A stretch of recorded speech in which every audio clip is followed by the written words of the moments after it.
রাতে ইসরায়েল অধিকৃত অঞ্চলের আকাশে দেখা গেল খুবই অদ্ভুত দৃশ্য।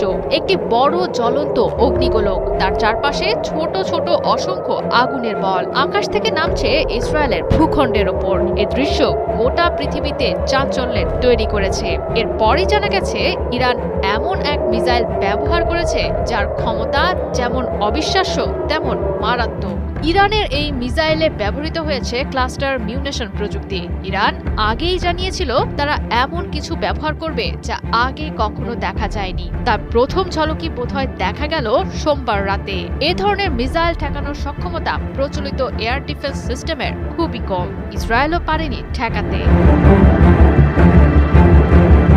মূলত ক্লাস্টার মিউনেশন হলো এমন এক ধরনের ক্ষেপণাস্ত্র যেটি বড় একটি ওয়ারহেড মাঝ আকাশে খুলে অসংখ্য ছোট ছোট বোমা বা সাব মিউনিশন ছড়িয়ে দেয়। এটি একবারে বিস্ফোরিত না হয়ে বিস্তারিত এলাকা জুড়ে অনেক ছোট ছোট বিস্ফোরণ ঘটায়। নির্দেশনাবিহীন এসব বোমা নিচে পড়ার সঙ্গে সঙ্গেই বিস্ফোরিত হয়। ইসরায়েলি প্রতিরক্ষা বাহিনী IDF এর তথ্য অনুযায়ী এ ধরনের ক্ষেপণাস্ত্রটির ওয়ারহেড প্রায় 7 কিলোমিটার বা 4 মাইল উচ্চতায় গিয়ে খুলে পড়ে যায়। এরপর এটি প্রায় 20টি সাবমিউনিশন ছড়িয়ে দেয়, যা প্রায় 8 কিলোমিটার ব্যাসার্ধে ছড়িয়ে পড়তে সক্ষম। সাধারণত ছোট বোমাগুলোর শক্তি তুলনামূলকভাবে কম হলেও বিস্তৃত এলাকা জুড়ে ছড়িয়ে মারাত্মক ক্ষতির জন্য এটি তৈরি করা হয়েছে, সামরিকভাবে যাকে বলে এরিয়া স্যাচুরেশন ইফেক্ট।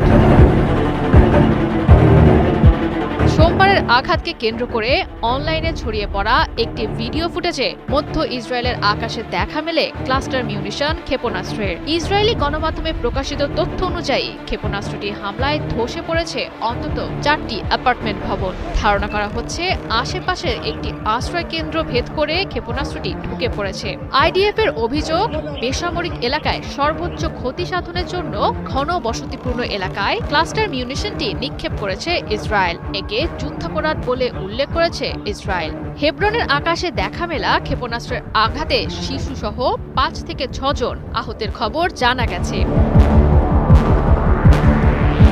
তবে অনেক সময়ই এর সাবমিউনিশনগুলো বিস্ফোরিত না হয়ে মাটিতে সক্রিয় অবস্থায় থেকে যায়। পরবর্তীতে এগুলো সৃষ্টি করে ল্যান্ডমাইনের মতো দীর্ঘমেয়াদে প্রাণঘাতী ঝুঁকি, যা সাধারণ মানুষের জন্য খুবই বিপজ্জনক। আন্তর্জাতিকভাবেও নিষিদ্ধ ক্লাস্টার মিউনিশন ক্ষেপণাস্ত্র বেসামরিক মানুষদের জন্য ক্ষতির কারণ হলেও ইরান এবং ইসরায়েলের কেউই ক্লাস্টার মিউনিশন নিষেধের পক্ষে নয়। জয়া সরকার, ৭১।